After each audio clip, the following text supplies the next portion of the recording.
So this time we're really going to talk about Moonbreaker. Really for real. Really for real. We're not going to get sidetracked. We're not going to mention talk about any other Doctor Who or whatever. Don't mention I'm not any even gonna other say media it. properties. Okay. It's No other against the media rules. properties of any kind. No, none. They must remain unnamed Okay. if you reference them, because otherwise we will get distracted and we will not talk about our video game that we The made. thing we worked on Yes. and are still working on. Yes. And is awesome and we love it. But before that, Yes. I understand that you have in store for us a Bad story idea. So I only got 2 words for you. We're gonna see. My Okay. last bad story I didn't go very far. Okay. We've fallen far from the heights of Cthulhu versus Vikings. But Is that the heights? oh, that's definitely the heights. I gotta say, it feels like our fan favorite bad story idea is 7-layer burrito donut world. No. I think the fan favorite has to be the Great British Fake Off. Oh, well, yes. You're right. Yeah, I Okay. mean, but the only one that actually became a book is neither of those. But all right. Okay. Magical fruit. Magical fruit. Magical fruit. 'Kay. So, I was thinking about natural magical potions. Right? This whole idea of it's cool. One of the things I always am searching for in ideas is different ways to get access to magical talents. Right? Aside from the 2 kind of standbys, which is you're born with them and you train really hard, which are both totally viable. I recommend using them as methods of getting the magic, but I always like something new, something different. I'm like, ooh, Okay. magical fruit, where it has a built-in economy. Because you grow these fruit trees and getting new fruit trees and things like that, and you'd have to have some like limit on how many of the trees you can grow or something like that to produce the fruit. And so it's got a really cool economical side to it that is. You also have to have like special environment maybe to grow these trees, and then you have a limited number of uses of your powers, but it regrows by nature. Okay, so right now, somebody's least favorite ant is screaming, herbalism is already a thing. Yes. There's already magical plants. How is your idea different? So how is the idea different? So usually herbalism in magical stories is used in a hand-wavy way. There is someone who can go into the forest and pick specific herbs, and they come back and they have them. Awful us. Yeah.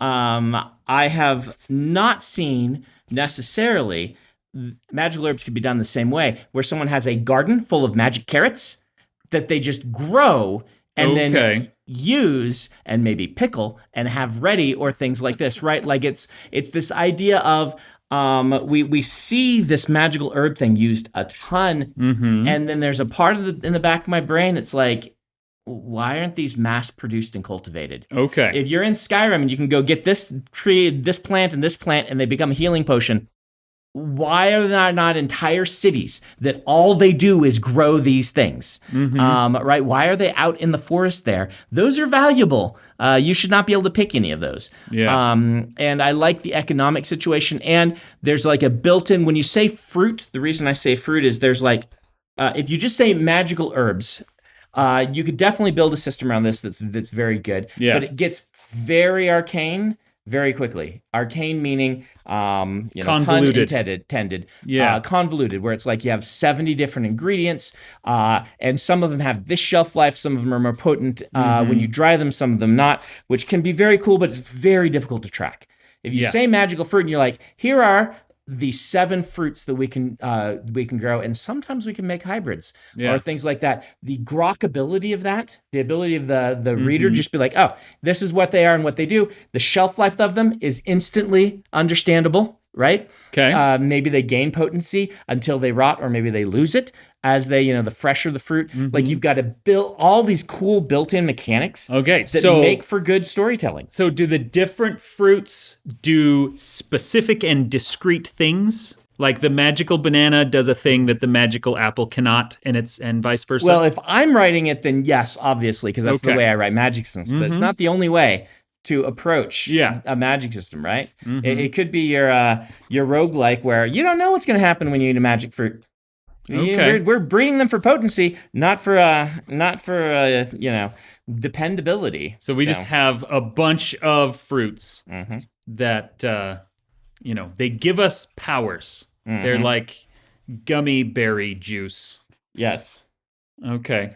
Yes, thank you. There's very good. I mean, I did relate potions to it, right? Mm-hmm. But Yeah. natural potions. Well, and I like the idea that methods of preparation, which is getting back to the herbalism thing, but still, if we're looking specifically at fruits rather than, medicinal herbs and stuff, the ability to dry something, the ability to pickle something, the ability to, cook it into a syrup or a jam. These might all give different variations of the same basic power, or you might just want to say change it. It doesn't work very well if you do it that way, which allows you to have this sort of shelf life, and then you pickle it, and it can be mass produced, and instead of healing you, just gives you a little bit of a caffeine boost essentially or something. So it has to be fresh. Yeah, I think it has to be fresh to be the best, because then. Again, it makes for good storytelling. I always talk about magic systems having limitations, making them more interesting. This is what I mean. Yeah. If you have to be like, all right, I've got 5 of these on the tree. If I pick them, they'll immediately stop losing potency, start losing potency. But I need to go on this trip. Do I take one of them, risk that I'm going to need it, then not use it, and at the end be down a fruit? Or do I not do it and then save them for later? It's just, it makes for, anytime the characters have to make difficult decisions, that improves your storytelling. And every time they have to use resources wisely and innovatively, it improves your storytelling. So what I am immediately thinking of now is all of the magical deer running around in the forest. Yeah. Because I have a lot of deer that live in my neighborhood, and they, are constantly eating our tomato plants and stuff. And so, if eating this particular fruit lets you fly, then the forest would be full of flying deer, right? See, yes, but this brings Flying up monkeys. something really cool about the idea of cultivation. Have you seen what original corn plants produced? Yes. Or old, pre-cultivation watermelon. Unrecognizable. Unrecognizable. If you haven't seen it, look it up for corn. It's just little tiny thing that has just, the kernels are just, there's only a couple of them, basically. And, looking at really old pre-cultivation, citrus fruits, before they were even oranges, you would cut them and the rind would be an inch or more thick. Yeah. And the fruit was this little thing in the center. I'd say the wild ones, there's definitely some evolutionary advantages to learning to eat them and things like this. But you would want to build the ecosystem so that that's an advantage to the fruit too. Yeah. Which would be good. But also, I don't think you're getting deer that can jump a little extra good. And then after hundreds of maybe, or even, hundreds of years or thousands of years of cultivation, we got these really potent ones. Where we can do incredible things with our blueberries that the deer could never dream of. Another thing that makes herbalism magics totally fine with them, but real world, that's what we did to corn. When you see what we did to corn and to citrus, you'd be like, oh, if you actually could make these herbs do whatever, what would we have done to them in 2,000 years? See, but then I also think that there's room in this system for the concept of the heirloom tomato, right? That the mass-produced stuff is bigger and juicier and brighter colors, etc., but you're going to find stronger flavors in some of these older cultivars. Which is true. It depends on what they're breeding for, right? Now, the reason you're getting these, the fruit today, why we get some bad fruit, is they have to be bred for portability and for ease of eating. My favorite grape is a Concord. Love Concord grapes. You can't buy them in Utah. I've not been able to find a place. Why? You basically have to grow them yourself. You can't eat the rind, and they have seeds in them. They taste divine. They taste like grape juice. They're really good. I mean, they're wine grapes, right? But you can't buy them because market pressures are for big, juicy, grapes with edible rinds and no seeds, which has led to really bad flavor for grapes, in my opinion. I don't like most grapes you can buy in the store.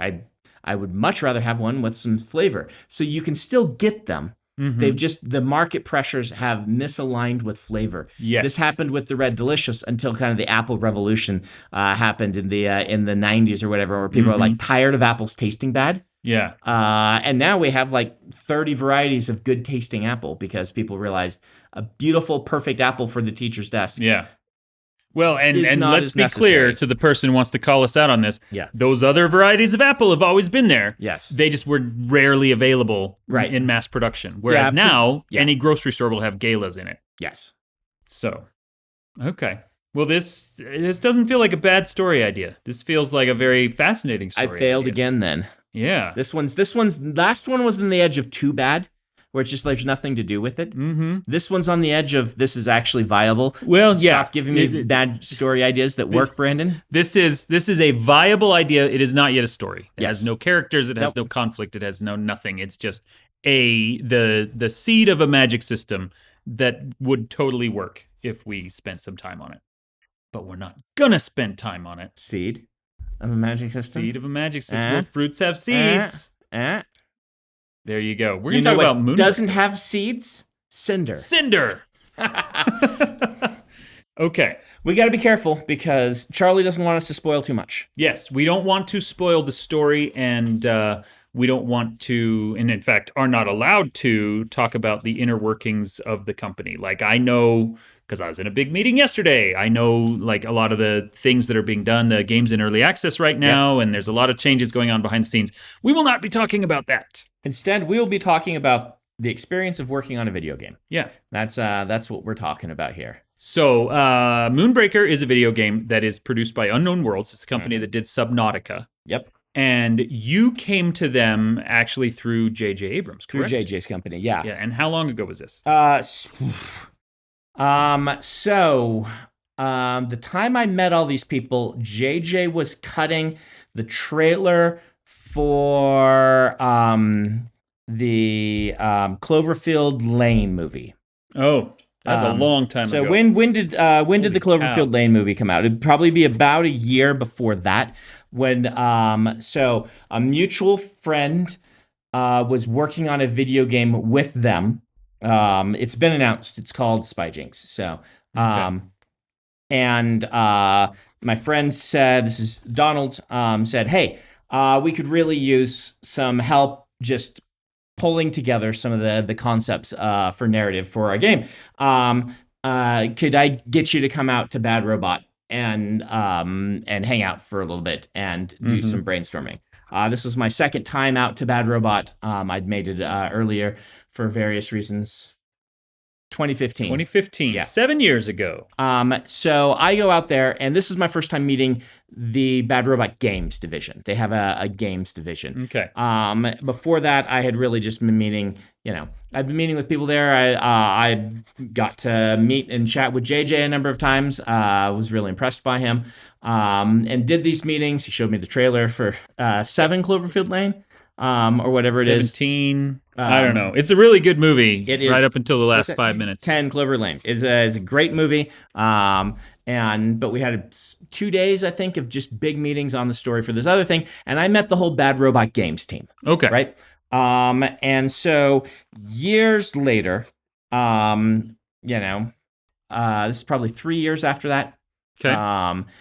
Because I started work on this before the pandemic hit. So it's 2018 or 2019. So Bad Robot Games had this cool thing they're doing. Subnautica's creator, Charlie Cleveland, had a new game concept and had come to them for some help with it. And Charlie specifically said to them, what I'd really like help on is narrative. And they're like, hey, we know a guy who likes video games.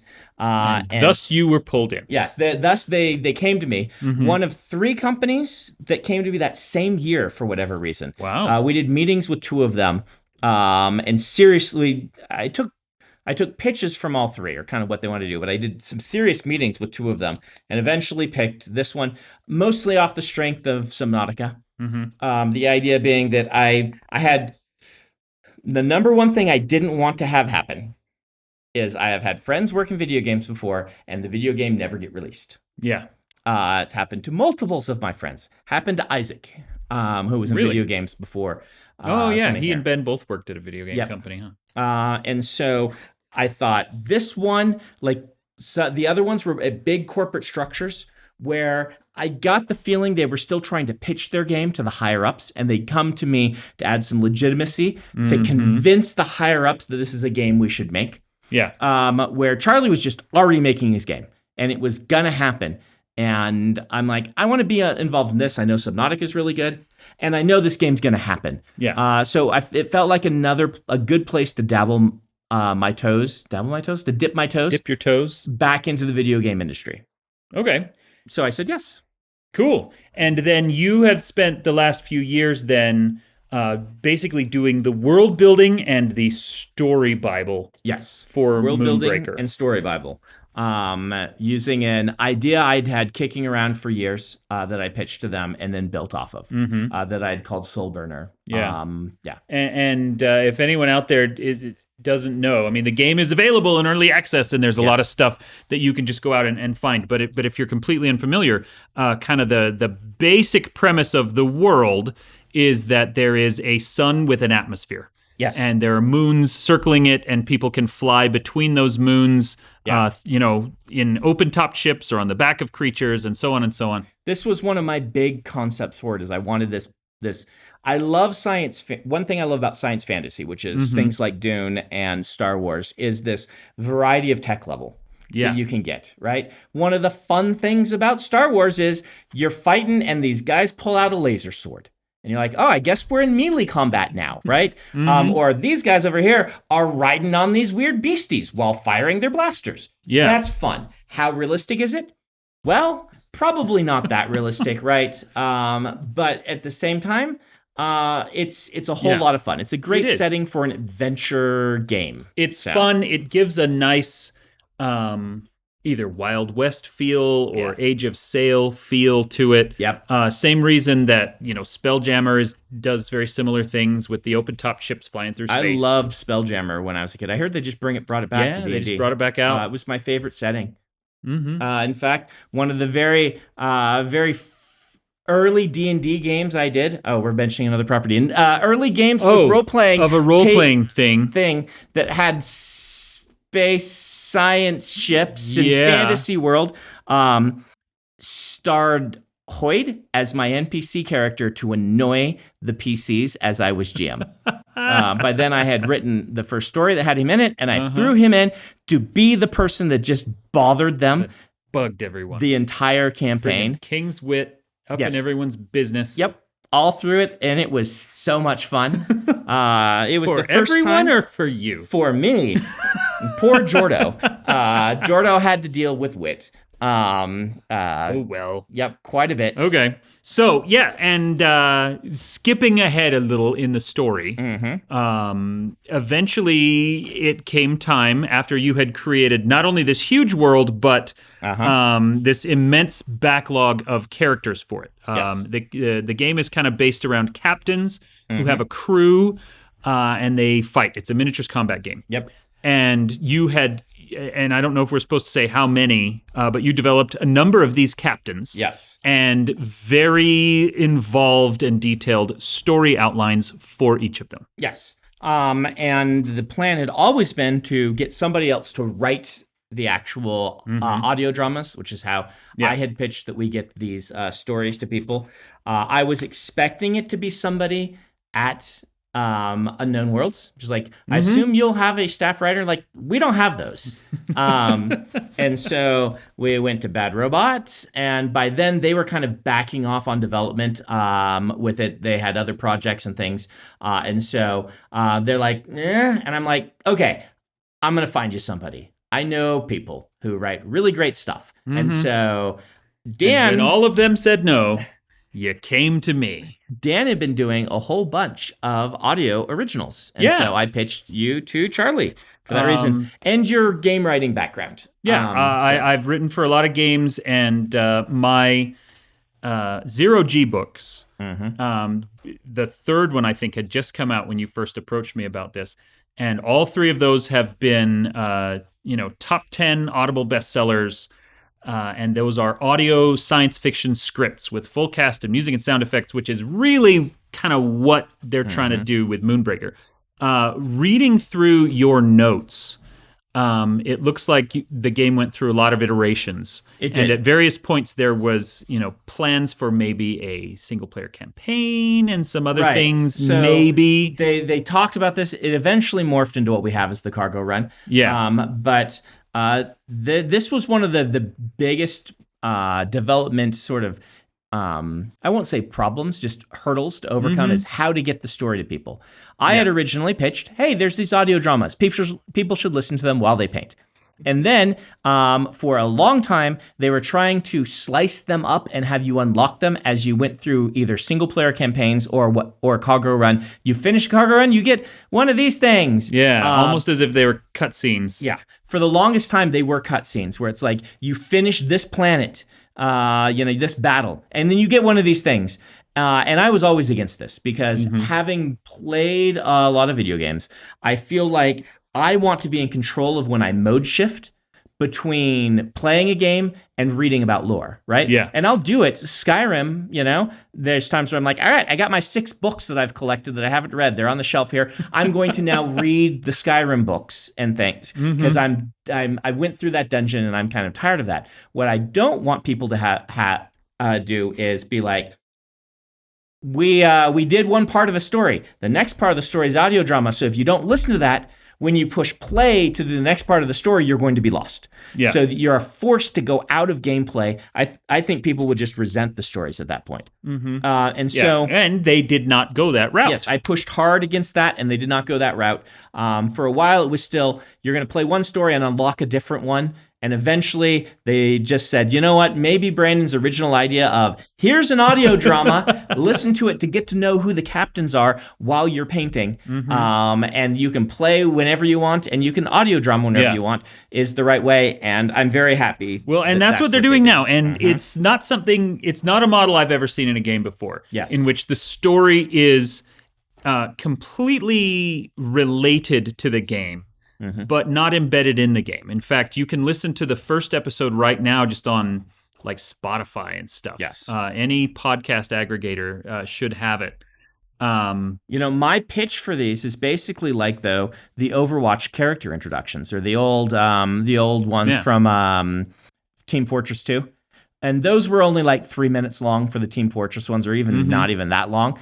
But that was my model for these, is like, let's write an actual story rather than a sketch. For Team Fortress. So if you've watched these, it's like Meet the Engineer, things like that. They were very funny, very well written, very charming. Let's have instead this audio drama where you just really get to know the character that is one of your potential captains. And over time, you will get dramas that show all of them so that you'll know who they all are when you're playing them. Yeah. So when I came in, the game was still in a little bit of flux, and that is still ongoing because they're still in early access. But one thing that they eventually settled into was the idea of 4-month seasons. The game launches with 3 captains and a bunch of crew. And then every 4 months we will get a new captain and a bunch of new crew. Yeah. And so part of what I got to do, I am essentially the showrunner for Moonbreaker. Yeah. I am not involved with game design, although I have, consulted with Charlie occasionally on some powers and things like that. I am in charge of the story. And I have really loved how much leash I get from them. Basically, anything I want to do, I can do, provided that there's time in the schedule for it. So I am following your outlines and I'm writing these stories. And the schedule, as for now, is that in every 4-month season, we will get 3 half-hour episodes, which is approximately 6 weeks. Every 6 weeks, a new episode comes out. And that is intended to go for perpetuity, for the life of the game. Yep. And so, like, the first episode that's already available right now is Extilior. He's one of the captains. He's a robot. And then, each one is going to come out. Yep. I have just turned in and had a big meeting with Charlie yesterday about episode 4, which is episode, season 2.1. Right. Yeah. So yeah, it's a lot of fun. This is a very cool way to do it. I hope that people enjoy it because this part of aspect of it was my idea. I didn't have a lot to do with the gameplay either. Only saying I'm buying in because I like this style of game, and the painting aspect is really fun and well done. I'm glad that it turned out fun and well done. I didn't know at the time, but yeah. So because we've mentioned the painting, we haven't explained it. It's a miniatures combat game. Yes. Where you get this little digital model. Yep. And then you can paint it exactly as if you were, painting Warhammer or War Machine figures or something like that. Which is absolutely what got me excited about the game as well. And the painting system is spectacular. It really is fun and feels like you're really painting. Yeah. You have some very good tools for it. And so you can play this and you can listen to the story. The story is long. This game will have to run for 10 years in order for me to cover You're smiling at all of this stuff in your outline. So I can tell you part of why that happened, right? So as I was digging into these characters, and we were in flux about what we were doing, at one point, each of them had a campaign was part of the plan, right? We backed off from that, and the cargo run. Charlie came up with the cargo run. I remember him first telling me this. He's like, "What if instead of a campaign, we did like a Slay the Spire style, procedurally generated fun thing?" And I'm like, "Do that. Go there. That's our solution, right?" But at one point, I had all of these character stories, and I wanted each of them to be a slightly different subgenre. Right? Yeah. Because you don't want to have 10 stories that are all the same. And so some are digging more into horror aspects, some are digging more into adventure aspects, some a little more into romance, mystery. I had a big kind of theme and why they each work and things like that. But as I was doing that, I'm like, I need some foundational backstory for all these characters and how they got to this point where these things are happening. And so then I built this whole document of here is the backstory where all these characters, because lots of them are interrelated and interconnected. Here's how they met. And then that became the season that you're doing is there's 2 general ways that they all kind of ran into each other. We're not following your seasons. No, I understand you're not. Yeah. I totally understand you're not following my seasons. But I came up with these 2 basic ideas of the backstories. Yeah. My season 1 was one group of them, and my season 2 was another group of them. That's a different thing, but you're still those are becoming the way we're starting is how these characters all interacted. And then we have room for these solo ones about them that I don't know how we'll end up doing that. Well, and that's definitely the evolutionary ancestry of what I'm doing right now. Yeah. So for example, season 1, 3 episodes, 1 for each captain that's part of that season. Season 2, we get 1 new captain.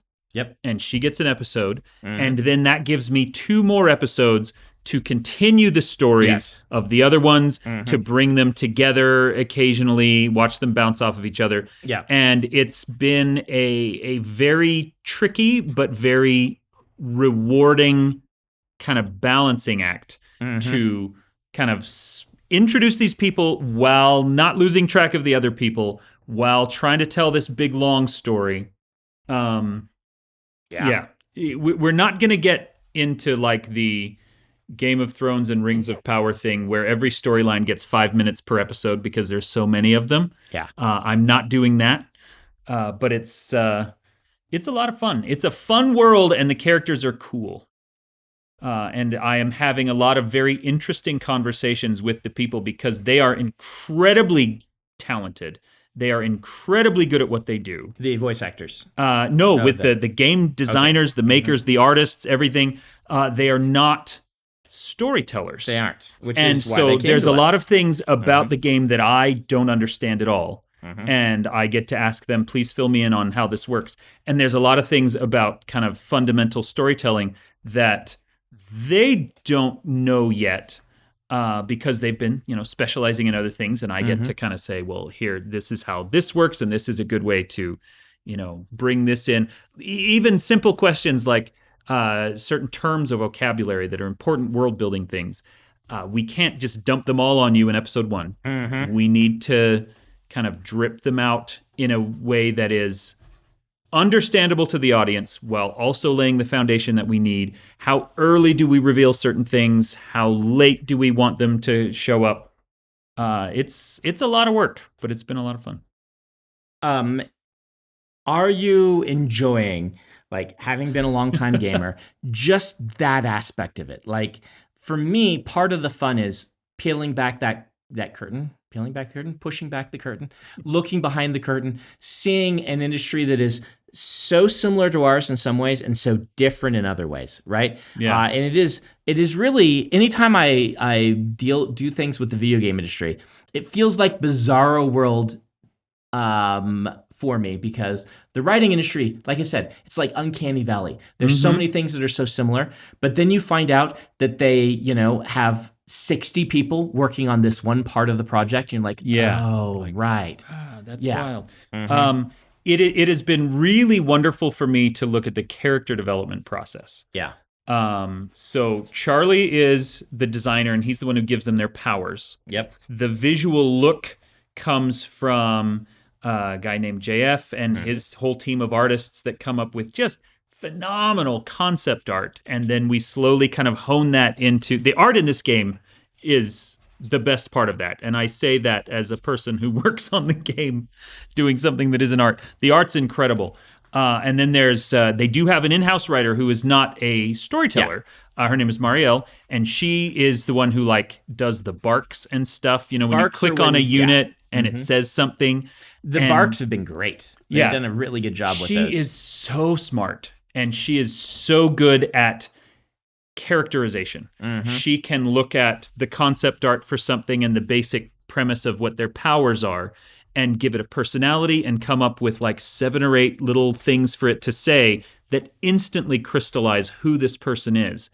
And honestly, working with her and seeing how she does all of that is giving me so many ideas of, I could totally use a process similar to this when I'm writing novels to help characterize people, more clearly.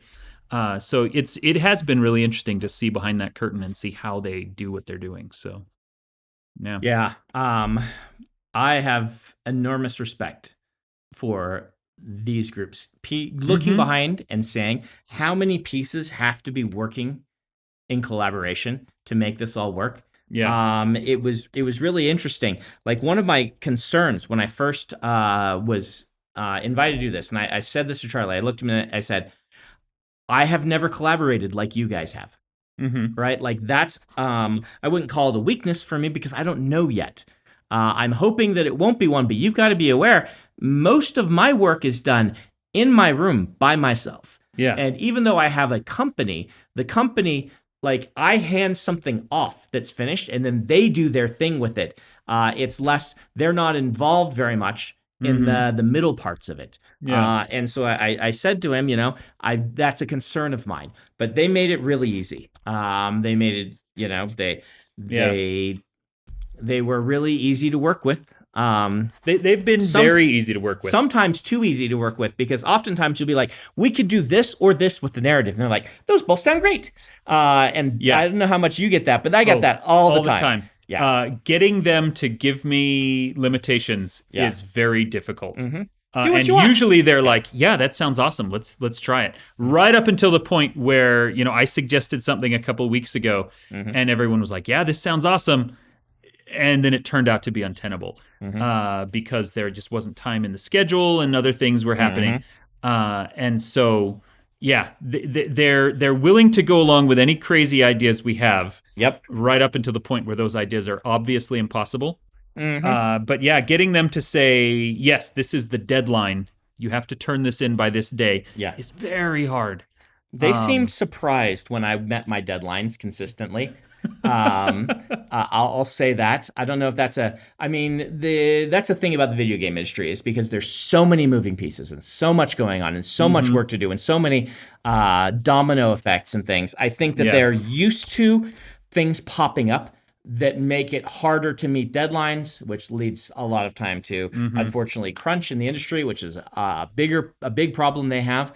But I just kind of turned in my stuff every week, and they seemed a little surprised that they just every week they got it. What's going on? Yeah.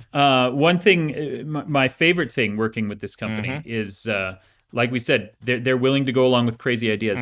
Charlie is 110% ready for really interesting crossovers between the gameplay and the storytelling. Yes. And nothing that I can talk about yet.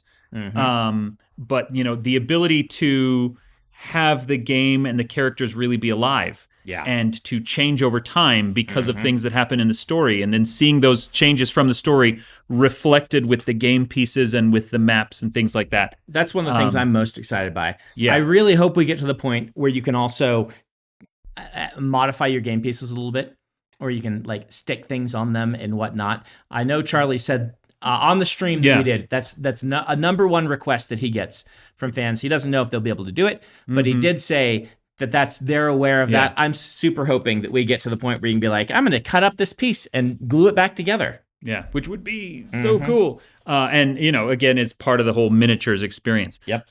We had, he and I together, this absolutely crazy idea for season 2.